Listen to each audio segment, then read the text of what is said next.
How to change Twitch name color. So if you want to change Twitch name color, then what you need to do is first you just need to simply open up your twitch.tv. Once you open up your Twitch, now you need to simply go with any channel. You can also go with your own channel also. So I'll just simply go with a channel.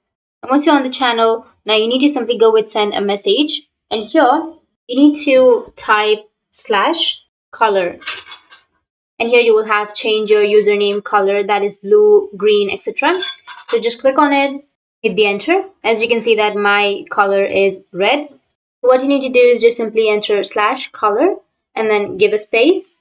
And after that, enter the color name, which is, for example, if I choose blue, enter that in the brackets and then hit the enter. Or you can also just skip the brackets. And after that, it says that your color has been changed, right? So immediately your color won't be changed. It might take a few minutes, like 2 to 5 minutes. Just wait for about 5 minutes until the change becomes active. And after that, you can just simply refresh your page. Once you've refreshed, then you can simply go with your channel again. Then as you can see that my color has been changed. So that's how you can change your Twitch name color. And if you have any questions, feel free to comment below. Thanks for watching.